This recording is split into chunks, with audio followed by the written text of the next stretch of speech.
Toujours dans le domaine de l'environnement, les polluants dans l'air, la présence de composants chimiques, certaines ondes électromagnétiques peuvent être source de problèmes de santé. C'est ce qu'on appelle les maladies environnementales. Ces maladies ne sont pas reconnues, et oui en Belgique, mais cela pourrait changer. Nathalie Maleux. Exit le lit conjugal, ces nuits, Xavier Sanson les passe ici, dans un lit qu'il a aménagé lui-même, tel une cage de Faraday.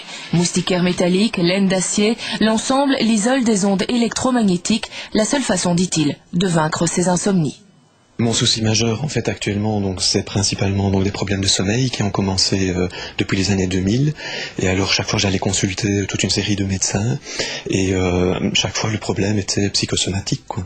Et alors, un jour, donc, j'ai installé un réseau Wi-Fi ici à la maison. Et c'est là que j'ai compris, en fait, que j'étais ce qu'on appelle aujourd'hui électrosensible. Cette intolérance aux ondes, liée avant tout aux technologies modernes, a, dit-il, fortement perturbé sa vie, familiale et professionnelle.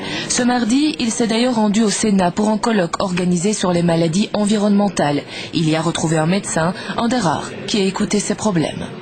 En fait, vous voyez que vous mettez les médecins mal à l'aise parce qu'à un moment donné, vous leur posez des questions très précises et vous voyez les médecins qui sont vraiment interloqués et qui ne savent pas répondre. Vous pouvez trouver de tout, des signes neurotoxiques, des signes d'allergie, ça c'est le plus courant, donc ils n'ont pas de diagnostic précis, qui sont souvent étiquetés, justement, psychosomatiques, c'est dans la tête imaginaire et qu'il faut absolument prendre en compte.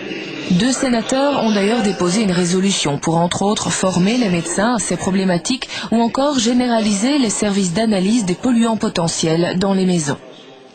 C'est vrai qu'on travaille vers une reconnaissance, vers une information des médecins pour qu'ils aient connaissance de l'existence de cet outil, de comment ça fonctionne et surtout de ce à quoi cet outil peut servir pour leur pratique de tous les jours.